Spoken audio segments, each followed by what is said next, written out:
अभी पुलिस को उस शख्स को नहीं सौंपा गया है, क्योंकि पार्लियामेंट के अंदर का जो मामला होता है उसकी सिक्योरिटी कहीं ना कहीं लोकसभा और संसद की जो सिक्योरिटी है वो इसको डील करते हैं और उसके बाद ये मामला पुलिस को दिया जाता है। लेकिन पुलिस का साफ तौर पर कहना है कि अभी जिस तरीके से संसद के बाहर जो एक महिला और एक पुरुष नारेबाजी कर रहे थे उनको डिटेन किया गया और उनसे भी पूछताछ की जा रही है। आप ये देखिए, जिन दोनों को डिटेन किया गया, महिला हिसार की रहने वाली है और जो आदमी है अनमोल शिंदे, वो महाराष्ट्र का रहने वाला है। किस तरीके से ये दोनों एक दूसरे के संपर्क में आए, संसद के बाहर पहुंचे और वहां पर जो नारेबाजी की गई, ये तमाम ऐसे सवाल है जिनके जवाबों को खंगालने की कोशिश की जा रही है। डीसीपी नई दिल्ली खुद यहां पर मौजूद है, एडिशनल डीसीपी भी यहां पर पहुंचे हैं। उन दोनों से क्वेश्चनिंग की जा रही है कि किस तरीके से ये लोग यहां पर आए और सबसे बड़ी बात की मंशा क्या है। और जिस तरीके के विजुअल्स हम देख रहे हैं लोकसभा के अंदर के भी, वहां पर भी शख्स के हाथ में कोई चीज है क्या, वो भी एक तरीके से धुआं निकालने वाला एक जो पटाखा हम बोल लीजिए, बम बोल लीजिए, वो उसके पास आ। ये तमाम ऐसी चीजें जिसको लेकर अब इन्वेस्टिगेशन की जा रही है। कहीं ना कहीं लोकसभा की सिक्योरिटी और संसद परिसर का बाहर, क्योंकि सेशन चल रहा है, तमाम है। बाहर जो प्रदर्शन चल रहा था उसके लेकर के, लेकिन अंदर भी तस्वीरें कुछ ऐसी थी जहां पर स्मोक बॉम्ब का इस्तेमाल किया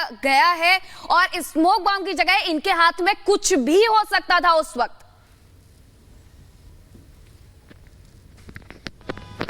बिल्कुल साफ तौर पे आपने सही कहा, इनके हाथ में कुछ भी हो सकता था। क्या इनको चेक किया गया था कि नहीं किया गया था? आप साफ तौर पे देख सकते हैं, जब हम संसद की कार्रवाई देखने के लिए जाते हैं वहां पे हमारे मोबाइल रख लिए जाते हैं, जो हमने वॉच, स्मार्ट वॉच पहना होता है उसको रख लिया जाता है, लेकिन इनके पास मेटल जैसा जो चीज वो लेकर कैसे पहुंच गए? और साफ तौर पर वो कहा जा रहा है कि स्मोक बम भी हो सकता है साफ तौर पर, क्योंकि ये इन्वेस्टिगेशन का पार्ट है और कहीं ना कहीं जो सांसद हैं, जो मंत्री हैं, वो पूरी तरीके से डरे हुए हैं, क्योंकि लगातार ही संसद की कार्रवाई चल रही थी और अचानक से इस तरह की घटना हो जाए तो कहीं ना कहीं आप समझ सकते हैं कि जो सुरक्षा में इतनी बड़ी सेंध कैसे लग गई, क्या लापरवाही हुई है? सवाल ये उठता है, क्योंकि अभी लगातार ही दिल्ली पुलिस हो, जो संसद की सुरक्षा में जो इन्वेस्टिगेशन टीम है वो लगातार ही जांच करते हुए नजर आ रही है। साफ तौर पे अभी बता दें, अभी हम संसद मार्ग थाने पे मौजूद हैं, जहां पे दो लोगों को लेकर आया गया है, उनको डिटेन किया गया है, उनसे भी पूछताछ की जा रही है।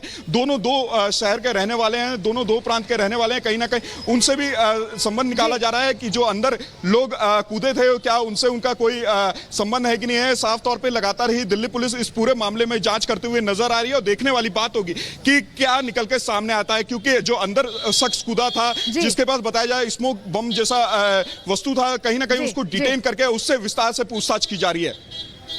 बिल्कुल लोमस, आप हमारे साथ जुड़े रहेगा, आपके पास हम वापस लौटेंगे, लेकिन एक बार तस्वीर जरा दर्शकों को दिखा दें और समझा दें कि घटना कैसे पेश आई है। देखिए यहां पर आप देखिए, ये शख्स अचानक आता है और तेजी से भागने लगता है। तमाम सांसदों की यहां मौजूदगी रहती है, वो पकड़ने की कोशिश करते हैं क्योंकि उनके लिए भी अप्रत्याशित था। आप देख पा रहे हैं कैसे आपाधापी का माहौल, हलचल कैसे बढ़ जाती है, सब उसकी तरफ आने लगता है। यहां तक कि जो सभापति वहां पर थे वो भी खड़े हो जाते हैं और तब अचानक से गार्ड्स दौड़ कर आते हैं। जो वहां सभापति के बगल में दो गार्ड्स रहते हैं वो फिर अचानक से दौड़ कर आते हैं। आप वहां मौजूद थे, मतलब प्रत्यक्षदर्शी तो बहुत सारे थे, लेकिन आप नहीं, मैं चेयर पर था, दूर था मैं थोड़ा सा, मैंने देखा है कोई हुआ था exactly, नहीं, मैंने बताया ना कि वो कूदा, उसने फिर वो जूता खोलने की कोशिश की, उसमें से कुछ निकाला, एक ने वो पिट करके वो धुआं निकल रहा था उसमें से। इन द मीन टाइम जो हमारे सुरक्षा कर्मी हैं उन्होंने तत्परता के साथ दोनों को काबू में कर लिया और अब जांच होगी, पता चलेगा क्या फैक्ट्स हैं। लेकिन एमपी लोग ये कह रहे हैं सर कि आप लोगों ने कोई एक्शन नहीं लिया, जो सिक्योरिटी वाले हैं उन्होंने कोई एक्शन ले लिया, सुरक्षा में चूक हुई है बहुत बड़ी। नहीं, चूक तो हुई है, इसको तो सब स्वीकार करेंगे और एक्शन अब लिया जाएगा, पकड़े जा कह नहीं सकते। स्पीकर साहब इस संबंध में विचार करेंगे, और भी जो संबंधित हमारे जो बड़े इसके जिम्मेदार लोग हैं उस पर विचार करेंगे और हल निकलेगा इसका। सूचित कर दिया, सूचना दे दी। हाँ, वो तो सब स्पीकर साहब भी आगे थे वहीं पर, तो सबको जानकारी है। उसकी माननीय जो हमारे उपनेता हैं, माननीय रक्षा मंत्री जी, वो भी वहाँ आ गए थे, तो वो उचित निर्णय वो लेंगे।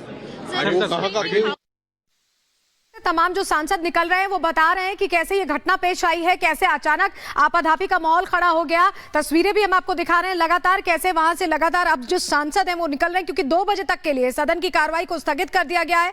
लोकसभा के अंदर कैसे पीला धुआं दिखाई दिया, कलर बम लेकर वो शख्स पहुंचा, ये तमाम सवाल हैं कि आखिर वो स्मोक बम लेकर पहुंचा कैसे, और उनसे अब पूछताछ हो रही है, उन्हें डिटेन किया गया। कर्तव्य पथ जो थाना है लोमस, वहां से रिपोर्ट कर रहे थे, वो बता रहे थे कि कैसे अब उनसे पूछताछ हो रही है और हर लिहाज से पूछताछ साथ बहुत महत्वपूर्ण हो जाती है। एक बार फिर आपको जरा तस्वीरों के जरिए दिखा दें, ये सदन के अंदर की तस्वीरें और ये नया संसद भवन है और यहाँ पर तमाम सांसद बैठते हैं, मंथन होता है अभी क्योंकि सदन की कार्रवाई चल रही थी। आप देखिए कैसे कैसे ये धुआं जो आप देख रहे हैं, ये जो हरा धुआं पीला धुआं आप कहें कि देख रहे हैं, ये सदन के अंदर हुआ है। कलर बम लेकर तमाम जो फ्रिस्किंग होती है, सिक्योरिटी चेक होता है, उसको पार करते हुए ये व्यक्ति